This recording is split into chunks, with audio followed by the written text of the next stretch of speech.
இன்றைய மாண்புமிகு முதலமைச்சர் இப்படி சொன்னால் நல்லா இருக்குன்னு நினைக்கிறேன். Mister CM sir, mister CM sir, இல்லாத பொல்லாதெல்லாம் என்கிட்ட சொன்னீங்க. ஆட்சி அதிகாரம் இருக்கிற பொழுது நான் உள்ளபடியே ஒத்துக்கொண்டு பேசுகிறேன். ஒரு கணம் நாங்கள் ஏமாந்து விட்டோம், ஒரு கணம் நாங்கள் ஏமாந்து விட்டோம் என்று சொல்வதை விட தமிழ்நாட்டு முதலமைச்சருடைய தாய் குணம் அதற்கு ஒரு காரணமாக அமைந்து விட்டது. 41 பேர் கரூர்ல செத்திருக்கிறான். காவல்துறை எஃப்ஐஆர் போடணுமா இல்லையா? அதிகாரிகள் எல்லாம் எஃப்ஐஆர் போட வேண்டும் என்று கருதுகிறார்கள், சொல்லுகிறார்கள். ஆனா என் தலைவன் பேட்டிலே உங்களை நீங்க பார்த்திருப்பீங்க. எந்த கட்சி தலைவனாவது தான் தொண்டன் சாவான்னு எதிர்பார்ப்பானா? எந்த கட்சி தலைவனாவது தான் தொண்டன் சாவான் என்று எவனாவது அதற்கென்று சதிவட்டை செய்வானா என்று சொல்லி அத்தனை பேரும் எஃப்ஐஆர் போட வேண்டும் என்று சொன்ன பொழுது கூட அவர் மீது எஃப்ஐஆர் போடாதே என்று சொன்ன தாய் உள்ளம் கொண்ட தலைவா, ஒரு கணம் அன்றைக்கு போட்டிருந்தால் இன்றைக்கு நிலைமையே வேறாக மாறியது. சினிமாவில் நடித்த காரணத்தினால் அதனால் தான் எனக்கு வாக்களித்தார் என்று பேசுகிறார்கள். எனக்கு வாயில் ஏதாவது வந்து விடும். நீங்க சினிமாவில் நடத்த புகழை மையமாகத்தான் ரசிகர் பெருமக்கள் உங்களுக்கு வாக்களித்திருக்கலாம். உங்களை திரையிலே பார்த்த வாக்காளர் பெருமக்கள் போடலாம் என்று போட்டிருக்கலாம். அல்லது நீங்கள் என்ன ஏற்கனவே இந்தி போராட்டத்தில் இந்தி ஒழிக தமிழ் வாழ்க என்ற சிறைக்கு போனது உண்டா? அல்லது 2 ஆண்டு காலத்துக்கு முன்னால் இதே சென்னையில பெரும் மழையின் காரணத்தினால் பெரும் சீற்றத்தின் காரணம் தத்தளித்தது வேளச்சேரி போன்ற பகுதியில இங்கிருந்து ஜேசிபியில் தான் கொண்டு உணவு பொட்டலம் கொடுக்க வேண்டிய நிலையெல்லாம் இருந்தது இந்த சென்னையில. அப்படிப்பட்ட வெள்ளக்காடாக இருக்கிற பொழுது நீங்க போட் எடுத்து கொண்டு போய் எல்லா மக்களுக்கும் உணவு வாங்கி இந்த மக்களுக்கு உதவியது உண்டா? இந்த சமுதாயத்திற்காக நீங்க ஏதாவது பாடுபட்ட ஏதாவது வரலாறு உண்டா? எதுவுமே இல்லையே. ஆக உங்களுக்கு அரசியல் தொடர்பு இல்லை, சமுதாய தொடர்பு இல்லை, சமூக பணி செய்யல. உங்களுக்கு இருந்த ஒரே துறை சினிமா துறை. அந்த சினிமா துறை இமேஜின் மூலமாக ஓட்டு போட்டார் என்று பேசினால் ஏன் அதுல உங்களுக்கு கோபம் வர வேண்டிய அவசியம் இல்லையா? அது சொல்லிவிட்டு என்ன சொல்றீங்க? எனக்கு ஏதாவது வாயில் வந்துடும். வள்ளுவர் அப்படி சொல்லலையே. இனியே உளவாக இன்னாத குரல் கனி இருப்ப காய் கவர்ந்த திறனர். இனிமையா எத்தனையோ சொல் இருக்குது, சொல்லலாம். அதை விட்டுட்டு நீ வாயால எதையாவது சொன்னா உனக்கு விரோதி கிடைப்பான்றார். பழம் இருக்குது, காய் இருக்குது, எதை சாப்பிடுவ? பழத்தை தானே சாப்பிடுவ, காயை சாப்பிடுவியா? அதுதானே சொல்றாரு வள்ளுவர், சொல்றாரு, நான் சொல்லல. ஏன்னா அந்த திருக்குறளை நீங்கள் படிக்கவில்லையா? அப்படிப்பட்ட குரல்லாம் முதலமைச்சர் படிக்கணும். நீங்க படிச்சாதான் சொல்ல மாட்டீங்க. என் வாயில் ஏதாவது வந்துடும். எதுக்கு வரணும் புரியல எனக்கு. நான் யோசிச்சு பார்க்கறேன், எதுக்கு வரணும்? திரையுலகத்தினுடைய புகழ்ச்சியால் நீங்கள் ஆட்சி பிடிச்சிங்கன்னு சொன்னாக்கா உண்மையை சொன்னா ஏன் கோவப்படுறீங்க? சிஎம் சார், இன்னும் சட்டமன்றமே கூடல. நான் முதல் சட்டமன்றமே நான் பார்க்கல. எப்படி அமைச்சர் எந்திரிக்க போறாரு, எப்படி பதில் சொல்ல போறாரு எங்களுக்கு இன்னும் புரியல. சட்டசபைக்கு போனாதான் எங்களுக்கே புரியும். ஏன்னா அங்க செந்தில்வேல் சொன்னதெல்லாம் பார்த்தா எனக்கே தலை கிறுக்கு இருக்குது. ஒரு அமைச்சர்கள் இப்படி துறையை பத்தியே தெரியலன்றார். அவரவர்கள் துறையை பற்றி அவளுக்கு தெரியல. சுற்றுச்சூழலுக்கும் சுற்றுலாத்துறைக்கும் இரண்டுக்கும் இருக்கிற மாறுபாடே புரியலன்றார். என்ன நிலைமையோ எங்களுக்கு தெரியல. இருந்தாலும் சட்டமன்றத்தில் வைத்துக் கொள்ளலாம் என்று சொல்லி, மிஸ்டர் சிஎம் சார், தமிழ்நாட்டுக்கு நல்லது செய்யுங்க. நல்லது செய்யலன்னா அரசியல் விமர்சனம் வரத்தான் செய்யும். அதையும் தாங்கி கொள்ளதான் வேண்டும். நீங்க அதுக்காக என் வாயில் எது வேணாலும் வரும் அப்படின்னாக்கா ஏதோ ஒரு முறை நீங்க சொல்றதுக்காக நாங்க பொறுத்துக்கிறோம். இல்லைன்னா எங்களுக்கு வாயில் எது இதெல்லாம் வரும். சேகர் பாபுடைய அன்பு கட்டளை ஏற்றுத்தான் கண்டாக்டர் லைட்டே பார்க்கக்கூடாதுன்னாரு இன்னைக்கு. ஏன்னா மதியானத்துலேருந்து கண்ணுக்கு வைத்தியம் பண்ணி இருக்கிறேன்.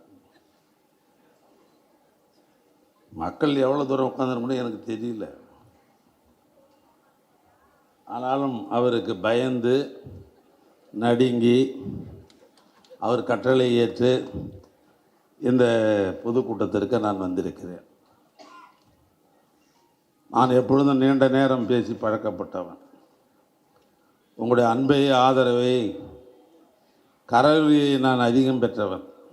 ஒரு கூட்டத்தில் பேசும்போது 17 முறை கை தட்டுறீங்க. என்னை நிலைமை அப்படி இல்லை. திருக்குறள் மாதிரி பேசிட்டு போகலாமா அல்லது நாலடியார் மாதிரி பேசலாமா என்று நான் யோசித்து கொண்டிருக்கிறேன். இருந்தாலும் நான் எப்பொழுதும் சொல்வதை போல மாவட்ட கழக செயலாளர்களுக்கெல்லாம் இலக்கணம் யாருன்னா சேகர் பாபு தான் இலக்கணம். ஒரு கூட்டத்தை நடத்துவதாக இருந்தாலும் கூட அந்த கூட்டத்திற்கு ஒரு தலைப்பு வச்சுருவார். இப்போ நானும் மாவட்ட செயலாளர் தான் திருவண்ணாமலையில். நான் 2 தினங்களுக்கு முன்னால் திருவண்ணாமலை மாவட்ட திராவிட முன்னேற்ற கழகத்தின் சார்பாக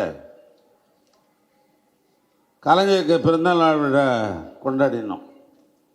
கலைஞருடைய 103வது பிறந்த நாள் விழாவும் வாக்களித்த வாக்காளர் பெருமக்களுக்கு நன்றி அறிவிப்பு கூட்டம் போட்டிருந்தேன்.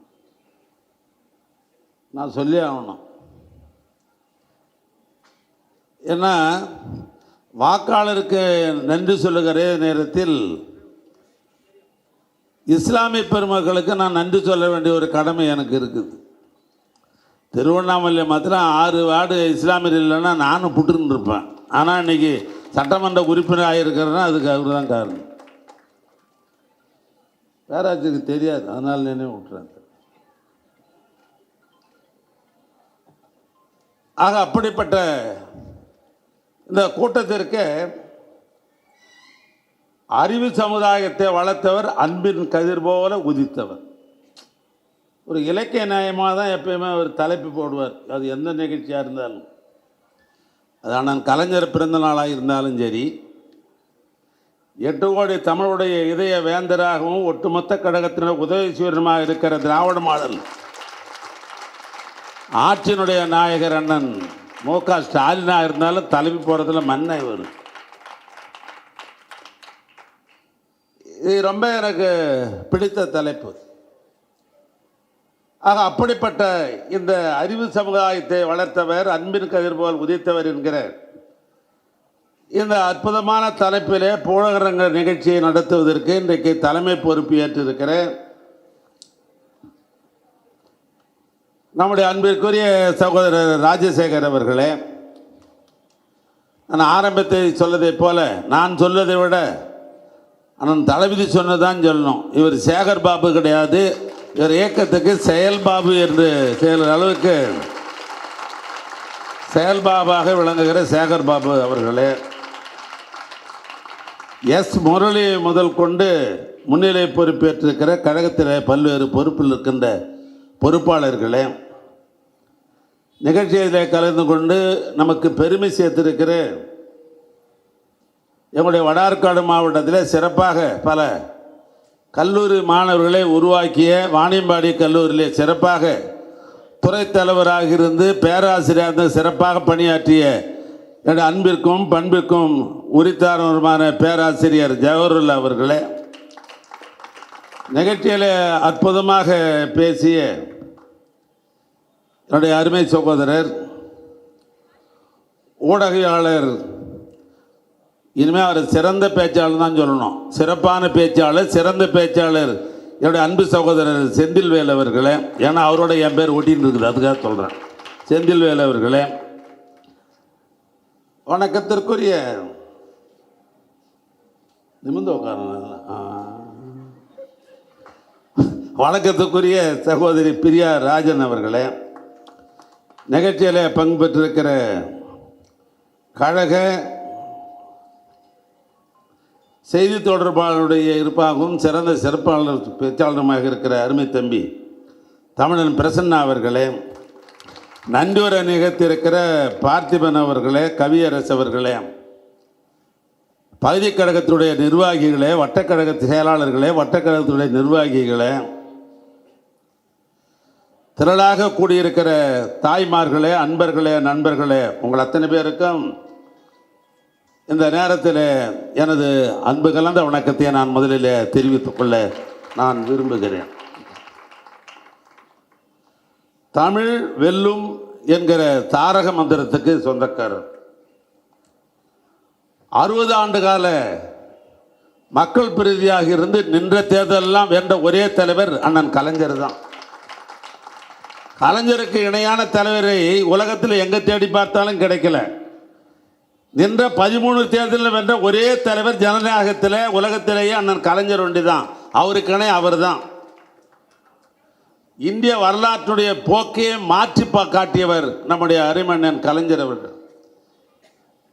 ஏன்னா இந்தியாவில் பெரும்பான்மையான பிரதமர்கள், ஜனாதிபதிகள், குடியரசுத் தலைவரை உருவாக்கிய வரலாறு கோபாலபுரத்து கோமானாக இருக்கிற என் தலைவர் கலைஞர் தான் கோபாலபுரத்தில் நிர்ணயம் பண்ணார். ஒரு காலத்தில்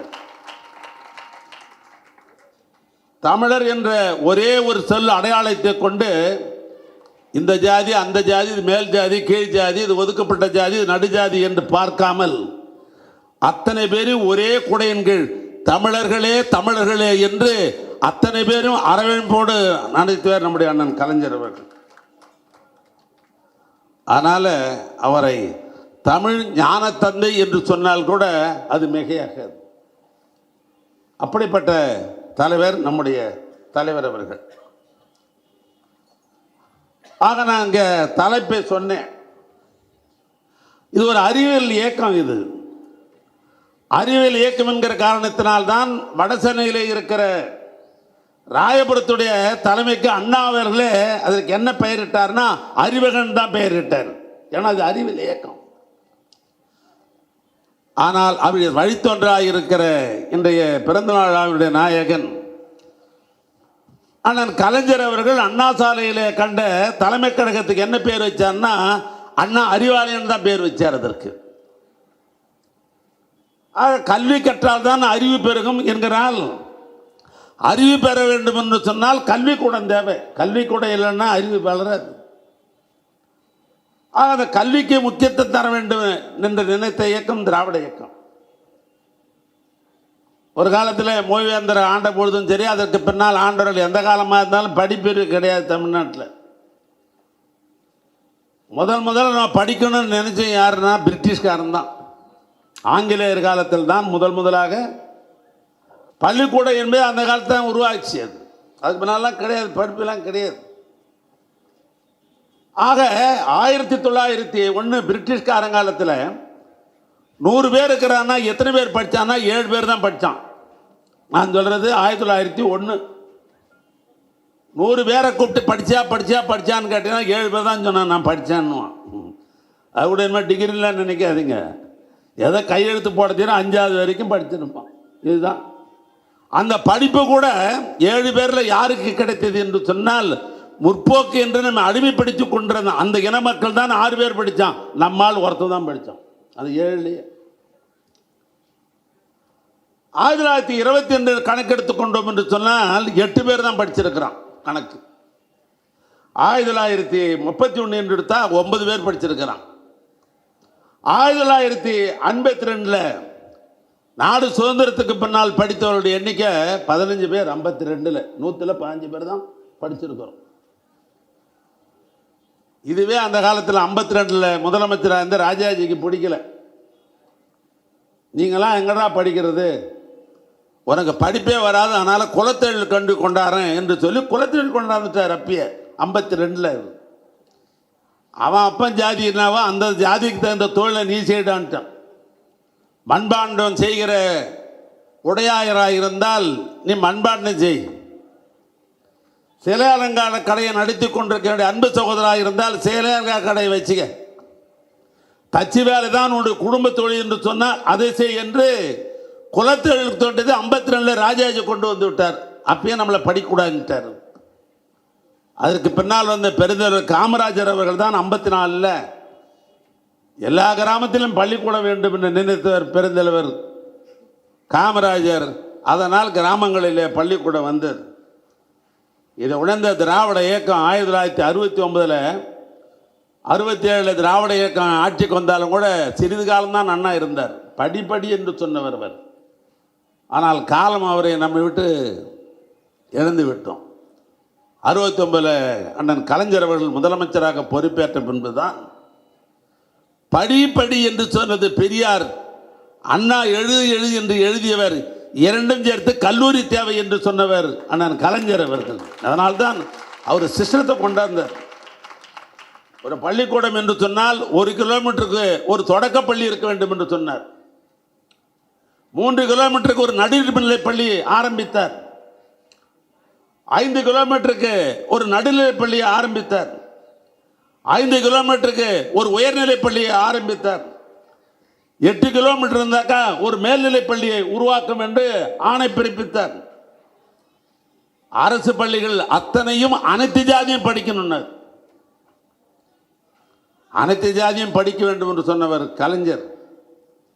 சென்னையில் தெரியாது உங்களுக்கெல்லாம், நான் கிராமத்தில் பிறந்தவன். திருவண்ணாமலைக்கும் பக்கத்தில் 9 கிலோமீட்டரில் சேகூடில் என்கிற பஸ் போகாத ஊரில் பிறந்தவன்.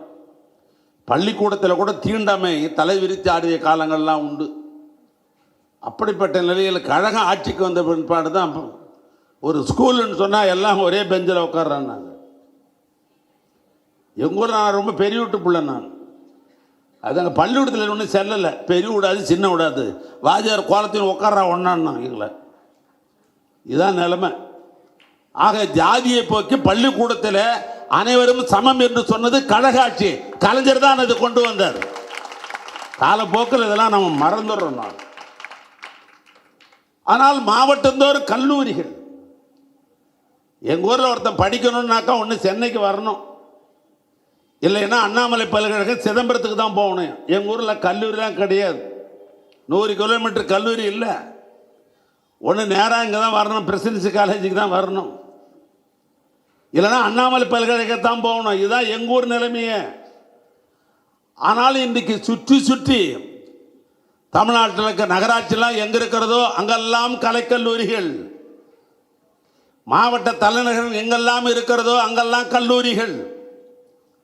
இன்றைக்கு கலைக்கல்லூரிகள், இன்றைக்கு பொறியியல் கல்லூரிகள், இன்றைக்கு மருத்துவக் கல்லூரிகள் என்று இன்றைக்கு போட்டி போட்டு கல்லூரிகள் வந்திருக்கிறது சொன்னால் அதுக்கு வித்திட்டது கழக ஆட்சி, கலைஞர்.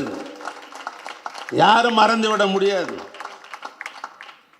ஏன்னா அது ஒரு அறிவாளி சமுதாயமாக உருவாக்க வேண்டும் என்று நினைவர் அண்ணன் கலைஞர். ஆனால் தான் 1997 அவர் முதலமைச்சராக இருந்த பொழுதுதான் கணினிக்கு முக்கியத்துவம் கொடுக்க வேண்டும் என்று நினைத்தார்.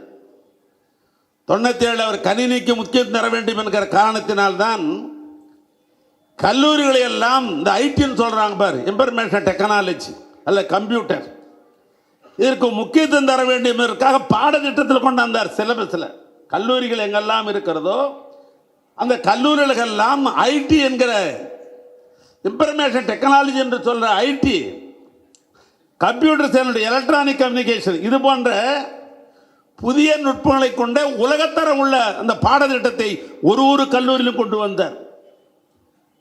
அந்த ஒரு கல்லூரியிலும் கொண்டு வந்த காரணத்தினால்தான், ஐடி படித்த காரணத்தினால்தான் இன்றைக்கு அமெரிக்கா போன்ற, ஜெர்மன் போன்ற, இந்தியாவில் எந்த நாட்டுக்கு போனாலும் இன்றைக்கு உயர் பதவியிலே இருக்கிறார்கள் என்று சொன்னால் தமிழ்நாட்டில் கலைஞர் ஐடி என்பதை உருவாக்கியனுடைய அடிப்படையில் தான் உலகம் பூரா இருக்கிறான். நம்மால்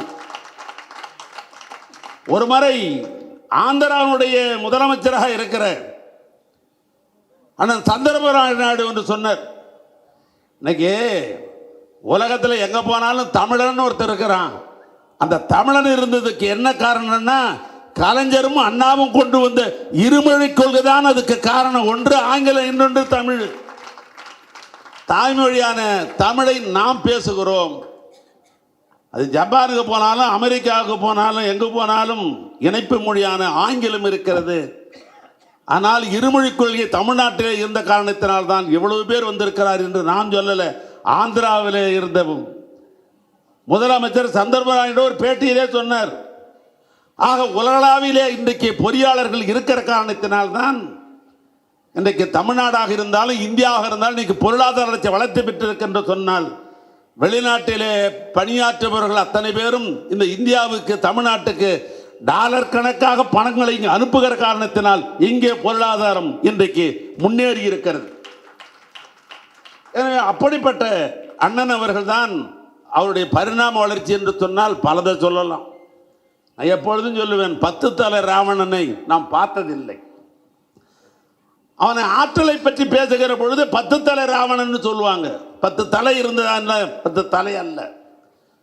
அவனுடைய பரிணாம வளர்ச்சி, அவன் பன்முக தலைமை கொண்டவன், அவன் அப்படிப்பட்ட ஆற்றலாளன், வீரன், விவேகன், இசையமைப்பதிலே அவன் இசைவாணன், இலக்கியவாதி என்று 10 தலை ராவணனை இப்படித்தான் சொல்வார்கள். பன்முகம் கொண்டவன் என்று பதிலாக எளிமையாக 10 தலை ராவணன் என்று சொல்வார்கள். அப்படி பார்க்கிறோம் என்று சொன்னால் பன்முகமும் தெரிந்திருக்கிற இலக்கியவாதியாக இருக்கலாம், அல்லது திரைப்படவாதியாக இருக்கலாம், வசனகர்த்தாவாக இருக்கலாம், அல்லது நாடக ஆசிரியராக இருக்கலாம், அல்லது எழுத்தாளராக இருக்கலாம், சிறந்த நிர்வாகியாக இருக்கலாம், இன்னும் சொல்ல போனால் இந்தியாவிலே சிறந்த முதலமைச்சரிலே முதலிடத்திலே இருப்பவராக இருக்கலாம்.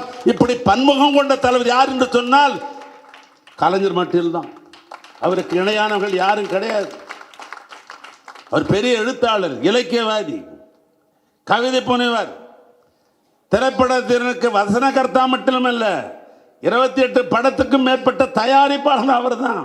அப்படிப்பட்ட பன்முகம் கொண்ட தலைவர் அண்ணன் கலைஞர் என்று சொன்னால் அது மிகையாகாது. இன்னும் சொல்ல போனால் இலக்கியவாதி. நான் சொன்னேன் தமிழ் ஞானத்தந்தை என்று சொன்னதுக்கு ஒரே காரணம், அங்கே கடைசியில் இருப்பனும் சரி என்னையும் சரி இவ்வளவு பேரையும், ஏன் தமிழ்நாட்டில் இருக்கிற ஒட்டுமொத்த தமிழனும் சரி, இல்லை இல்லை உலகத்தில் இருக்கிற அத்தனை தமிழனும் ஒரே வரியில சொல்லுகிறார், உடன்பிறப்பே வா என்று சொன்னால் முடிஞ்சுட்டாங்க. ஒற்றை சொல்லையிலேயே நம்மை கட்டி போட்ட தலைவன் அந்த தலைவன். அப்படிப்பட்ட தலைவருக்கு இங்கே சிறப்பான பிறந்த நாள் விழா நம்முடைய சேகர் பாபுவும் அவருக்கு சேர்ந்த உடன்பிறப்புகள் சிறப்பாக எடுத்துக் கொண்டிருக்கிறார். எனக்கு துறைமுகம் என்று சொன்ன உடனே எனக்கு ஒரு நினைவு வந்தது. செந்தில்வேலன் இங்கே பேசுகிற பொழுது மிக சிறப்பாக பேசினார். தொண்டர்கள் எல்லாம் உற்சாகப்படுத்துகிற அளவுக்கு தன்னுடைய உரையை அமைத்துக் கொண்டிருந்தார். நம்மால் எங்க சுதந்திர போராடுறதுக்காக தூக்கி நிறுத்தினார். நான் பார்த்த அவருடைய வார்த்தை சுற்றலெல்லாம் பார்த்து கொண்டுதான் இருந்தேன். இது தோண்டு விடாதீர்கள், இதோ வருகிறது, உள்ளாட்சி தேர்தல் வருகிறது, அதிலே நம்முடைய திறமைகளை நம்முடைய ஆற்றலை காட்டுவோம் சொன்னார்.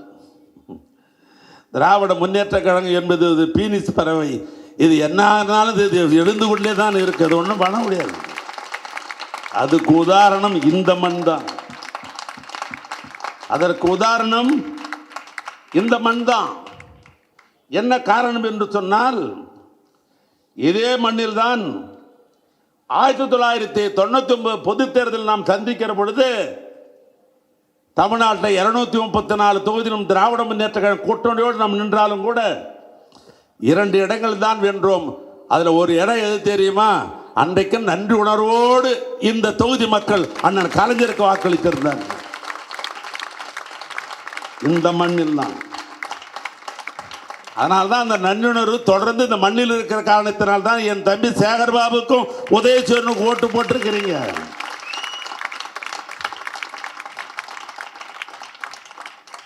ஆக ஆனால் கலைஞரை அன்றைக்கு 91 வெற்றி பெற்ற இந்த மண் 2 சட்டமன்ற உறுப்பினர்கள் சட்டமன்றத்தில் உள்ளே வந்த அந்த காலகட்டத்தை நான் எண்ணி பார்க்கிறேன். அதற்கு பின்னால் அருமை நண்பர்களே, நான் பீனிக்ஸ் பதவி என்பது சொற்றொடருக்காக சொல்லவில்லை. 91 2 பேர் தான் திமுக என்று உள்ளே நுழைந்தோம். ஆனால் அதற்கு பின்னால் இதே நம்முடைய 91க்கு பின்னால் 2006 திராவிட முன்னேற்ற கழகம் அண்ணன் தலைவர் கலைஞருடைய தலைமையில் 2006 நாம் தான் வெற்றி பெற்றோம். 1996 நாம் தான் வெற்றி பெற்றோம். 91க்கு பின்னால் 96 5 ஆண்டு காலம் திமுக தான் ஆட்சிக்கு வந்தது. 2006 2வது முறையும் திமுக தான் ஆட்சிக்கு வந்தது. அதில் அடியன் நான் கூட்டுறவு மற்றும் உணவுத்துறை அமைச்சராக இருந்து சிறப்பாக, ஏன் சுப்ரீம் கோர்ட்டே பாராட்டுகின்ற அளவுக்கு அந்த துறையை சிறப்பாக நடத்தி கொடுத்தேன் நான். ஏன்னா அமைச்சருக்கு என்ன துறைன்னு தெரியலன்னு செந்தில்வேலன் ரொம்ப வருத்தப்பட்டார். அந்த துறையை நான் எடுக்கிற பொழுது எனக்கு நல்ல நினைவு இருக்குது. எனக்கு அமைச்சர் பதவி கொடுத்தாங்க, ஃபுட் அண்ட் கோஆபரேஷன் 2006. எங்கள் ஊர் சட்டமன்ற உறுப்பினர்லாம் வந்து துண்டு போட்டுன்னு இருந்தோம். ஆரணி சட்டமன்ற உறுப்பினர் பேர் சிவானந்தன் பேர். அதனால எனக்கு துண்டை போட்டு கட்டி அழுதான். ஏதோ ஆனந்த கண்ணீர் விடுறான் பழகுது. நம்ம அண்ணன் அமைச்சர் ஆகிட்டார், அது 2 துறையை போட்டு கொடுத்துருக்குறாங்கல்ல, ஆனந்த கண்ணீர் வடிக்கிறான்னு பார்த்துட்டு மகிழ்ச்சி சந்தோன்னு ஒரு நிமிஷம் ஆனான்னா இப்படி போனேன். என்ன பண்ணேன், ஐயோ இந்த துறை யாருக்கும் ஒத்து போகிறத துறையாச்சே, பாதியிலே புட்டுக்குவாங்களே அமைச்சராக இருக்கிறோம், இந்த துறை எதுக்கு உனக்கு கொடுத்தாங்க? எப்படி பண்ணேன், அதுவும் நம்ம மாவட்டத்துக்கு ஒத்து வராதே அண்ணா. என்ன விஷயம், என்ன உணவுத்துறையா பாவுசா இருந்தார், பாதியிலே போயிடுச்சு. ஏன்னா பாவுசா எங்கள் மாவட்டத்துக்காரர். ஜி விஸ்வநாதன் ஒரு மந்திரி இருந்தார், உணவுத்துறை மந்திரியாக இருந்து டெல்லிக்கு போனால் திரும்பி வருகிற போது உணவுத்துறை மந்திரியாக வரல, அவர் வரும்போது எக்ஸைஸ் மந்திரியாக வந்தார்னா. இன்னும் சொல்ல போனால் என் அண்ணன் திறமைக்கே ஒட்டுமொத்த உருவமாக இருக்கிற அண்ணன் ஆற்காட்டார் கூட உணவுத்துறை அமைச்சராக இருக்கும்போது ஒரு போட்டுக்குச்சு. இதை மூணையும் என்கிட்ட சொல்லி, அன்னைக்கு தான் மந்திரியாக இருக்கிறேன், இதை மூணுத்தையும் என்கிட்ட சொல்லி, அண்ணா இது நமக்கு ஒத்து வராத துறை எதுக்குன்னா ஒன்று கொடுத்தாங்க. ஆனால் 5 ஆண்டு காலம் அண்ணன் கலைஞருடைய அறிவுரையோடு, நான் தான் சொன்னேன், சுப்ரீம் கோர்ட்டே பாராட்டியது. டைம்ஸ் ஆஃப் இந்தியா இந்து பத்திரிகையில் முழு பக்கம் எழுதினார்கள். பிடிஎஸ் தமிழ்நாட்டை தான் அதுக்கு உதாரணம் எழுதினாங்க. ஆக 2 சட்டமன்ற உறுப்பினர் திமுக வெற்றி பெற்ற பின்பு 96 நாம் தான் ஆட்சி பிடித்தோம், திமுக தான் ஆண்டது. 2006 திமுக தான் ஆண்டது.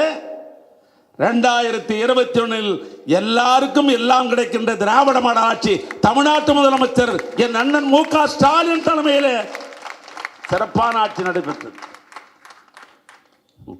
2 பேர் ஜெயிச்ச போதே நாங்கள் 3 முறை நாங்கள் ஆட்சிக்கு வந்திருக்கோம் சொன்னா, இன்னைக்கு ஏறத்தாழ இன்றைக்கு திராவிட முன்னேற்ற கழகம் 60 பேரோட நாங்கள் இன்னைக்கு உதயசூரியனோட உள்ள போறோம்னு சொன்னாக்கா சொல்றேன், எழுதி வச்சுக்க. அடுத்து நடைபெறுகிற சட்டமன்ற தேர்தலில் சட்டமன்ற தலைமைச் செயலகத்திலே தமிழ்நாட்டிலே உதயசூரிய மலரும்.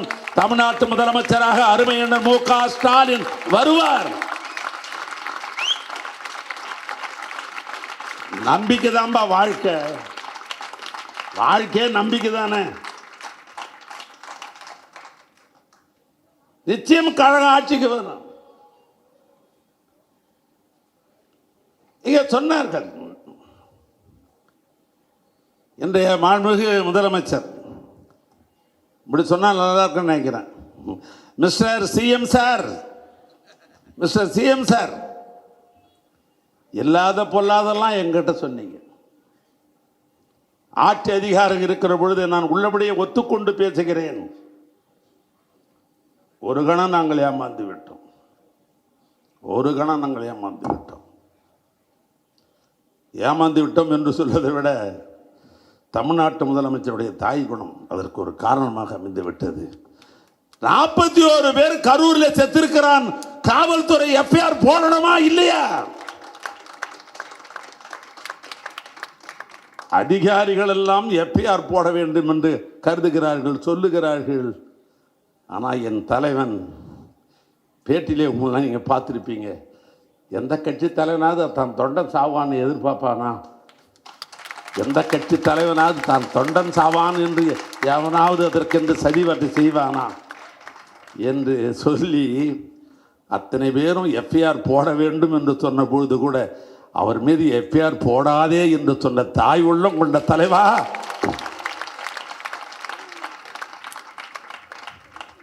ஒரு கணம் அன்றைக்கு போட்டிருந்தால் இன்றைக்கு நிலைமையே வேறாக மாறி இருக்கு. அடுத்தது எல்லா மேடையிலும் சொன்னார்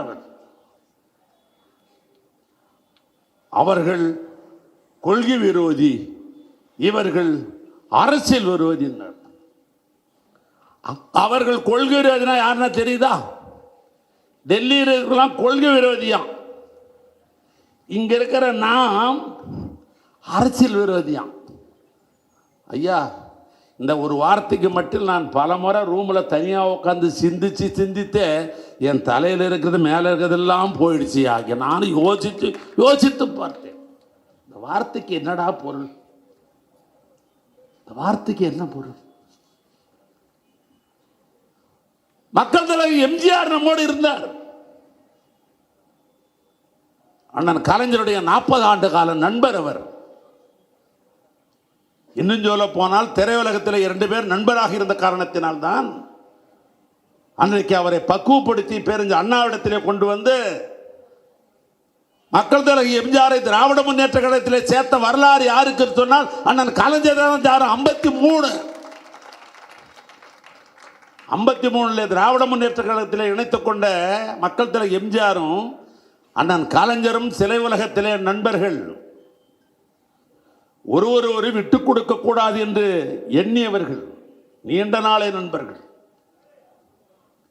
அண்ணன் கலைஞர் அவர்கள் முதலமைச்சராக வர வேண்டும் என்று அண்ணாவுக்கு பின்னால் போட்டி போட்ட காலத்தில் சட்டமன்ற உறுப்பினராக ஒரு முறை அல்ல, பரங்கிமலை தொகுதியிலே 2 முறை உதயசூரில் நின்று வென்ற சட்டமன்ற உறுப்பினர் மக்கள் தலைவர் எம்ஜிஆர். திராவிட முன்னேற்ற கழகத்துடைய தலைவராக அண்ணன் கலைஞர் இருந்த பொழுது, பொதுச் செயலாளராக நாவலர் இருந்த பொழுது, பொருளாளராக திமுகவில் இருந்தவர் மக்கள் தலைவர் எம்ஜிஆர். ஆக திமுக உதயசூரி எம்எல்ஏ, திமுக பொருளாளர், 40 ஆண்டு கால திரையுலகத்தின் மூலமாக என் அண்ணன் கலைஞருக்கு நண்பர், சிறுசேமிப்பு திட்டத்தினுடைய தலைவர், ஒரு அமைச்சர் அந்தஸ்து இருக்க வேண்டியிருப்பதாக தன்னுடைய நண்பருக்கு சிறுசேமிப்பு திட்டத்தினுடைய துணைத் தலைவர் பதவியும் கொடுத்தவர். அவருக்கும் அண்ணன் கலைஞர் அவர்களுக்கும் பிணக்கு ஏற்பட்ட பொழுது வெளியே போய் மக்கள் தலைவர் எம்ஜிஆர் எனக்கும் அவருக்கும் அரசியல் விரோதம் என்று சொன்னால் கூட அது பொருத்தமாக இருந்திருக்கும். எனக்கும் அண்ணன் கலைஞருக்கும் மக்கள் திலகம் சொல்லலாம், எனக்கும் என்னுடைய நண்பர் கலைஞருக்கும் அரசியல் விரோதமாக எங்களுக்கு விரோதம் என்று சொன்னா கூட அது பொருத்தமா இருக்கும். நான் கேட்கிறேன், மாண்புமிகு மிஸ்டர் சிஎம் சார்,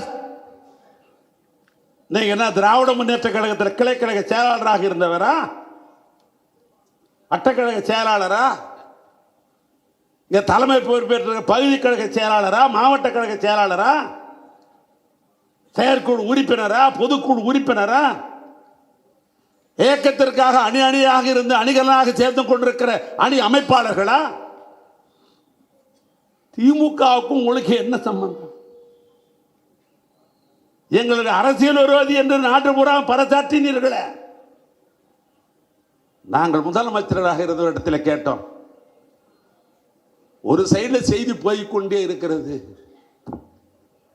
அண்ணா எங்களை விமர்சிக்க விடுங்கள் என்று நாங்கள் கேட்ட பொழுது, இல்லை இல்லை இதை இக்னோர் பண்ணுங்க, அது ஒரு பெரிய விஷயமா, நாட்டு மக்கள் மீது எனக்கு நம்பிக்கை இருக்கிறது, நாட்டு மக்களுக்கு எல்லாமாக நான் இருக்கிறேன், எனக்காக அவர் இருக்கிறார் என்ற நம்பிக்கை. அவரை விமர்சிக்க கூடாது என்று சொன்ன தாய் உள்ளம் கொண்ட என் தலைவா, நாங்கள் விமர்சித்திருந்தால் இந்த நிலை ஏற்பட்டு இருக்குமா?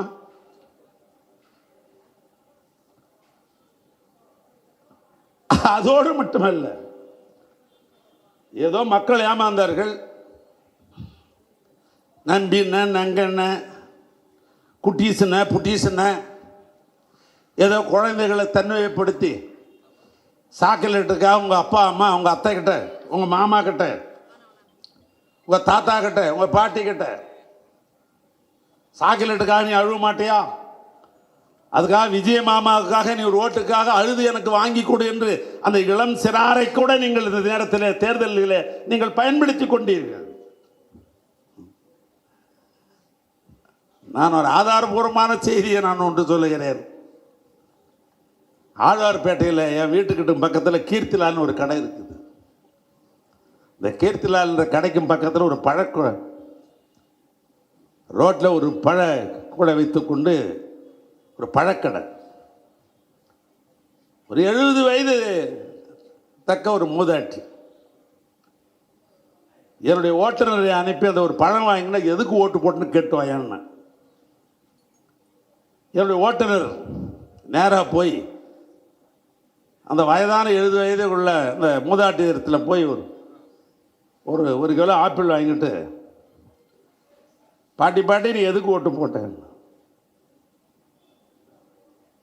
இப்படி திரும்பி பார்த்தீங்க சொல்ல என்ன என் சொந்த ஊர் திண்டிவனம், நான் மயிலாப்பூருக்கு வாக்கப்பட்டு வந்தேன். எங்கள் வீட்டுக்கு அந்த காலத்தில் இந்த காலம் வரைக்கும் திமுக, எங்கள் குடும்பத்தில் 17 ஓட்டு, நாங்கள் காலம் பூராவும் உதயசூரியனுக்கு ஓட்டு போட்டே பழக்கப்பட்ட குடும்பம் தான் எங்கள் குடும்பம். ஆனால் இந்த வரது என் பேரப்பையன் வந்து தொல்லை கொடுத்தான், ஆயா இந்த ஒரு முறை மட்டும் விசிலுக்கு ஓட்டு போட்டுறியா, ஆயா இந்த ஒரு முறை மட்டும் விசிலுக்கு ஓட்டு போட்டுறியா என்று கெஞ்சினா. ஐயோ குழந்தை பிள்ளை இப்படி கேட்குதே அப்படின்னு நானும் எங்கள் வீட்டுக்காரரும் எங்கள் வீட்டுக்காரரும் குழந்தை அழுவுதே, விசிலு கேட்குதே, விசில் கேட்குற குழந்தை விசிலுக்கு ஓட்டு போடுன்னு கேட்குதே. விசில் தான் கேட்கும் குழந்தைங்க, விசிலுக்கு ஓட்டு போடுன்னு கேட்குதே என்று எனக்கு தெரிஞ்ச நான் வாக்கப்பட்ட காலத்தில் இருந்து எனக்கு வயசு 70. நான் கிட்டத்தட்ட 20 வயசில் வாக்கப்பட வந்தேன். அன்னையிலேருந்து நடந்த தேர்தலெல்லாம் உதயசூரியன் போட்ட இந்த கை தான் என் குழந்தைக்காக இந்த ஒரே ஒரு முறை விசிலில் தான் போட்டேன். நான் விசில் ஓட்டு போட்டால் திமுக வராத போடும், இருந்தாலும் அவர் நல்ல மனுஷன் வந்துடுவார்னு நம்பி தான் அங்கே போட்டேன் என்று இது நேரடியாக சொல்லுகிறேன்.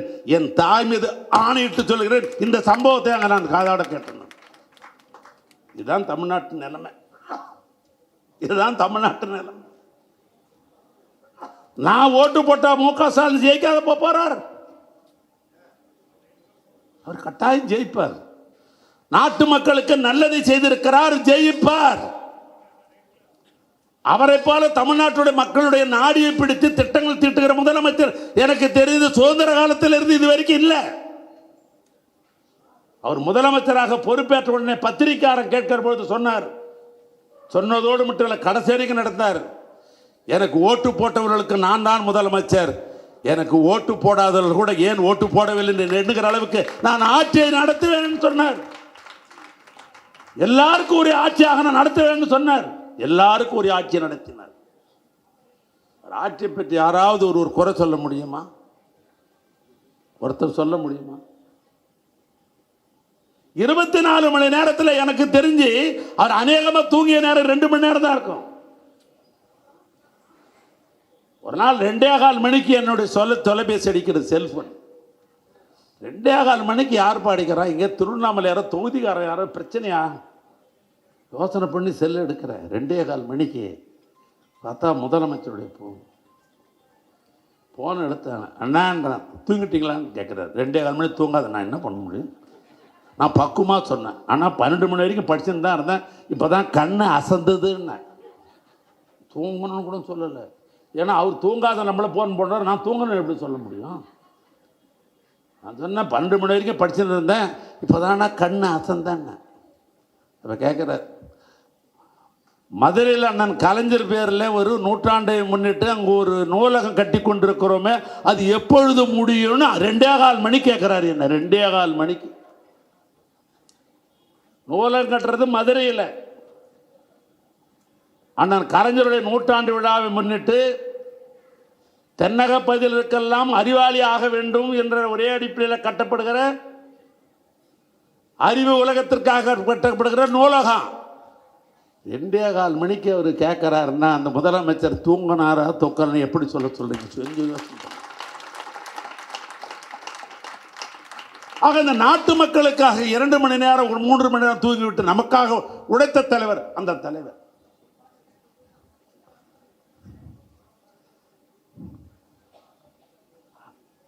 அவர் வெற்றி வாய்ப்பை இழந்து விட்டார் என்று நினைக்கிற போது எங்கள் கண்களெல்லாம் கலங்குகிறது. ஆனால் ஒரு விதத்தில் நாங்கள் யோசிக்கிறோம், இந்த சட்டமன்றத்தில் வந்து உங்கள் வாயால் மாண்பு முதலமைச்சர் நீங்கள் சொல்லணுமா? இந்த சட்டமன்றத்தில் உங்களுடைய உழைப்பு என்ன? நாட்டு மக்களுக்காக நீங்கள் உழைத்தது என்ன? ஏறத்தாழ 70 ஆண்டு கால 72 வயதில் இருக்கிற நீங்கள் எனக்கு தெரிந்து கிட்டத்தட்ட 14 வயதிலிருந்து இந்த மக்களுக்காகவே கழகத்திற்காக உழைத்து கொண்டிருக்கிற உங்கள் வாயால் நீங்கள் வந்து முதலமைச்சர் என்று சொல்லணுமா? ஒரு பக்கம் எங்களுக்கு வருத்தம் ஒரு பக்கம் இருந்தாலும் கூட இந்த சம்பவம் நடைபெறாது இருந்ததுக்கு அது ஒரு விதத்தில் எங்களுக்கு ஏதோ ஒரு மகிழ்ச்சி தருகிறது. ஆனால் முதலமைச்சர் என்ன சொல்லுகிறார்? முதலமைச்சர் ஆன உடனே அதுக்கு முன்னால் எத்தனையோ பொய் புறநிட்டுகள் கட்டுக்கதைகள் எல்லாம் எடுத்து சொன்னீங்க தேர்தலுக்கு முன்னால். ஆனால் அதற்கு பின்னால் நீங்கள் முதலமைச்சரான உடனேயே முதலமைச்சருக்கின்ற ஒரு கண்ணியம் இருக்கிறது, முதலமைச்சருக்கின்ற ஒரு கண்ணியம் இருக்கிறது. தமிழ்நாட்டினுடைய முதலமைச்சராக பொறுப்பேற்று முதலாக திருச்சிக்கு போய் தன்னுடைய உரையை அவர் ஆற்றுக்கிறார். நீங்கள் என்ன சொல்லியிருக்கணும்? நான் முதலமைச்சராக வந்திருக்கிறேன், எனக்கு வழிகாட்டியாக ஏற்கனவே முத்துவேல் கருணாநிதி ஸ்டாலின் என்பவர் தமிழ்நாட்டு முதலமைச்சராக இருந்திருக்கிறார். அவர் எப்படி எல்லாருக்கும் எல்லா ஆட்சி நடத்தினோம் அதை போல நான் நடத்துவேன் என்று சொல்லியிருந்தால் நான் கூட சபாஷ் பாராட்டி இருக்கலாம். ஆனால் நீங்கள் என்ன பேசுறீங்க அங்கே போய்? எனக்கு ஏதோ சினிமாவில் நடித்த காரணத்தினால் அதனால் தான் எனக்கு வாக்களித்தார் என்று பேசுகிறார்கள். எனக்கு வாயில் ஏதாவது வந்து விடும். வேற என்ன? நீங்க சினிமாவில் நடத்த புகழை மையமாகத்தான் ரசிகர் பெருமக்கள் உங்களுக்கு வாக்களித்திருக்கலாம். உங்களை திரையிலே பார்த்த வாக்காளர் பெருமக்கள் போடலாம் என்று போட்டிருக்கலாம். அல்லது நீங்கள் என்ன ஏற்கனவே இந்தி போராட்டத்தில் இந்தி ஒழிக தமிழ் வாழ்க என்று சிறைக்கு போனது உண்டா? அல்லது 2 ஆண்டு காலத்துக்கு முன்னால் இதே சென்னையில் பெரும் மழையின் காரணத்தினால் பெரும் சீற்றத்தின் காரணம் தத்தளித்தது. வேளச்சேரி போன்ற பகுதியில் இங்கிருந்து ஜேசிபியில் தான் கொண்டு உணவு பொட்டலம் கொடுக்க வேண்டிய நிலையெல்லாம் இருந்தது இந்த சென்னையில். அப்படிப்பட்ட வெள்ளக்காடாக இருக்கிற பொழுது நீங்க போட் எடுத்து கொண்டு போய் எல்லா மக்களுக்கும் உணவு வாங்கி இந்த மக்களுக்கு உதவியது உண்டா? இந்த சமுதாயத்திற்காக நீங்க ஏதாவது பாடுபட்ட ஏதாவது வரலாறு உண்டா? எதுவுமே இல்லையே. ஆக உங்களுக்கு அரசியல் தொடர்பு இல்லை, சமுதாய தொடர்பு இல்லை, சமூக பணி செய்யல. உங்களுக்கு இருந்த ஒரே துறை சினிமா துறை. அந்த சினிமா துறை இமேஜின் மூலமாக ஓட்டு போட்டார் என்று பேசினால் ஏன் அதில் உங்களுக்கு கோபம் வர வேண்டிய அவசியம் இல்லையா? அது சொல்லிவிட்டு என்ன சொல்றீங்க? எனக்கு ஏதாவது வாயில் வந்துடும். வள்ளுவர் அப்படி சொல்லலையே. இனியே உளவாக இன்னாத கூறல் கனி இருப்ப காய்க வந்துட்டுனார். இனிமையா எத்தனையோ சொல் இருக்கிறது, சொல்லலாம். அதை விட்டுட்டு நீ வாயால் எதையாவது சொன்னா உனக்கு விரோதி கிடைப்பான்றார். பழம் இருக்குது, காய் இருக்குது, எதை சாப்பிடுவ? பழத்தை தானே சாப்பிடுவ, காயை சாப்பிடுவியா? அதுதானே சொல்றாரு. இனியவே உளவாக இன்னாத கூறல் கனி இருப்ப காய்கன்றது. நீ இனிமையா சொல்ல வேண்டிய எத்தனையோ வார்த்தைகள் இருக்கிற பொழுது நீ சொல்லலைன்னா நீ பழத்தை விட்டுட்டு காயை சாப்பிட்ற கதைப்பா. வள்ளுவர் சொல்றாரு, நான் சொல்லலை. ஏன்னா அந்த திருக்குறளை நீங்கள் படிக்கவில்லையா? அது எப்படி? திருக்குறளும் கலைஞருக்கு தானே சொந்தம். கலைஞருக்கு திருக்குறள் சொந்தம், திருக்குறள் கலைஞருக்கு சொந்தம். ஆனால் தான் இங்கே கலைஞர் கோட்டம், வள்ளுவர் கோட்டம் கட்டிருக்கிறான கலைஞர் தானே. 133 அடி சிலை வந்து கன்னியாகுமரியில் இருக்கிறது என்று சொன்னால் அது அண்ணன் கலைஞர் தானே.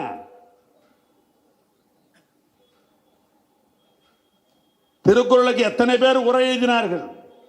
பரிமேலழகரிலிருந்து, திருக்குறள் முன்சாமியிலிருந்து, வரதராசனாரிலிருந்து, லக்குவனாரிலிருந்து எத்தனை பேர் உரை எழுதினார்கள். ஆனாலும் இன்னைக்கும் பாமரனுக்கு புரிகிற மாதிரி உரை எழுதியவர் என் அண்ணன் கலைஞர். திருக்குறள் என் வண்டியில் புத்தகம் வச்சிருக்க. திருக்குறளின் அண்ணன் கலைஞரையும் மறக்க முடியுமா? பிரிக்க முடியுமா? பிடிக்க முடியாது. அப்படிப்பட்ட குரல்லாம் முதலமைச்சர் படிக்கணும். நீங்க படிச்சாதான் இப்பெல்லாம் சொல்ல மாட்டீங்க. என் வாயில் ஏதாவது வந்துடும். எதுக்கு வரணும்? புரியல எனக்கு. நான் யோசிச்சு பார்க்குறேன், எதுக்கு வரணும்? திரையுலகத்தினுடைய புகழ்ச்சியால் நீங்கள் ஆட்சி பிடிச்சிங்கன்னு சொன்னாக்கா உண்மையை சொன்னா ஏன் கோவப்படுறீங்க? ஏன் கோவப்படுறீங்க? இங்கே பேராசிரியர் ஜவஹர்லால் இருக்கிறாருன்னு சொன்னால் எங்கள் வடார்காடு மாவட்டத்தில் வாணியம்பாடி இஸ்லாமிய கல்லூரியில் சிறப்பாக பணியாற்றினார், பல மாணவர்களை உருவாக்கி இருக்கிறார் அப்படின்னு அவருக்கு ஒரு பெருமை உண்டு. நல்ல மாணவர்களை உருவாக்கினார் நான் நம்புகிறேன். அவருக்கு எனக்கு கிட்டத்தட்ட எனக்கு தெரிஞ்சு பார்த்தா 20 ஆண்டு கால நட்பு, நெருக்கமான நட்பு. எங்கள் ஊர் பேராசிரியர் நட்பு, அப்புறம் சட்டமன்ற உறுப்பினர் நட்பு, இப்போ தோழமை கட்சி தலைவர் என்கிற அந்த நட்பு, இப்படி பல நட்புகள்லாம் உண்டு எங்களுக்கெல்லாம். அவர் தொழில் பேராசிரியர், அதை சொல்லாதான் அவருக்கு பெருமை. நீங்கள் துறையுலகத்திலிருந்து திரையுலகத்துறை உங்களுக்கு பெருமை தானே. அதை சொன்னால் ஏன் கோவப்படுறீங்க?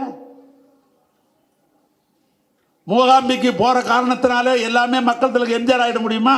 எனக்கு இன்னும் கேள்வி கேட்குறேன். ஆகிட முடியுமா? அவரே கேட்டாங்க அந்த காலத்தில், எங்க நீங்கள் பெரியார் பெரியார்னு சொல்கிறீங்களே, பெரியாருக்கு 100ஆண்டு விழா கொண்டாடுறீங்களே, பெரியாருடைய எழுத்தை சீர்திருத்தி எழுத்தவன் நீங்க தானே அறிவிச்சிங்க, நீங்க மூகாம்பிகை போலேன்னு கேட்டாங்க அவரை. டக்குன்னு பிரஸ்காரர் கேட்ட உடனே அவங்களாம் பிரஸை சந்திக்கிற முதலமைச்சர், அவர்களெல்லாம் பிரஸை சந்திக்கிற முதலமைச்சர் அவர்கள்லாம். உடனே சொன்னார் மக்கள் தலைவர் எம்ஜிஆர், நான் வேற ஒன்றும் அங்கே போனேன், அங்கே போய் நான் மூகாம்பிகையில் எங்கள் அம்மா சத்யாவை தாயே நான் அங்கே பார்த்தேன்னார். ஒரே போடு போட்டார் பிரஸில். அங்கே என்னுடைய தாயின் உருவத்தை நான் பார்த்தேன் சொன்னவர் மக்கள் தலைவர் எம்ஜிஆர். பிரஸில் இருக்குது இன்றைக்கும் நியூஸ். அதனால் ஒன்று சொல்கிறேன், மிஸ்டர் சிஎம் சார், நல்ல ஆட்சி நடத்துங்க. இங்கே நம்முடைய செந்தில்வேலன் குறிப்பிட்டதை போல இன்னைக்கு போட்டிருக்கிற திட்டங்கள் எல்லாம் எல்லாருக்கும் எல்லாம் கிடைக்க வேண்டும் என்று திராவிட மாடல் ஆட்சியில் போட்ட திட்டம் தான். எப்படி நாம் பிறந்த மண்ணுக்கு தமிழ்நாடு என்று பெயர் எடுத்த அண்ணாவை நாம் மறக்கலையோ, அதே போல முத்துவேல், கருணாநிதி, ஸ்டாலின் என்பவர் இந்த மண் மறக்காது. ஏன்னா பார்த்து நான் சொன்னேன் ஒரு இலக்கிய கூட்டத்தில், நாட்டில் இந்திய பொருளாதாரம் வளர்ச்சி பெற வேண்டும் என்று திட்டங்கள் போடலாம், மாநிலம் வளர்ச்சி பெற வேண்டும் என்று திட்டங்கள் போடலாம். ஆனால் குடும்ப வளர்ச்சி பெற வேண்டும் என்று பொருளாதார வளர்ச்சி திட்டம் போடணும்னா அது முத்துவேல், கருணாநிதி, ஸ்டாலினால் மட்டும்தான் போட முடியும். எல்லா வீட்டும் நம்முடைய பொருளாதார வளர்ச்சிக்கு அத்தனை திட்டம் அவரால். ஆனால் அவர் போட்டிருக்கிற திட்டங்கள் எல்லாம் நல்ல திட்டம். அந்த திட்டத்தை கூடுமான வரைக்கும் அது பின்பற்றுங்க.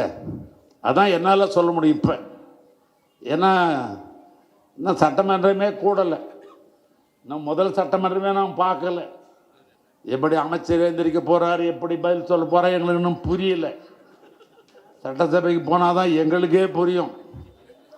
ஏன்னா அங்கே செந்தில்வேல் சொன்னதெல்லாம் பார்த்தா எனக்கே தலை இருக்குது. ஒரு அமைச்சர்கள் இப்படி இருக்கிறாங்க, துறையை பற்றியே தெரியலன்றார்.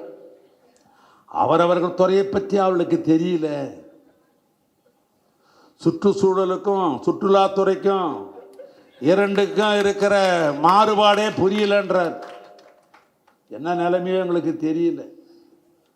இருந்தாலும் சட்டமன்றத்தில் வைத்துக் கொள்ளலாம் என்று சொல்லி, மிஸ்டர் சிஎம் சார், தமிழ்நாட்டுக்கு நல்லது செய்யுங்க, நல்லது செய்யுங்க. நல்லது செய்யலைன்னா அரசியல் விமர்சனம் வரத்தான் செய்யும், அதையும் தாங்கி கொள்ள தான் வேண்டும். நீங்கள் அதுக்காக என் வாயில் எது வேணாலும் வரும் அப்படின்னாக்கா ஏதோ ஒரு முறை நீங்கள் சொல்கிறதுக்காக நாங்கள் பொறுத்துக்கிறோம். இல்லைன்னா எங்களுக்கு வாயில் எது இதெல்லாம் வரும்.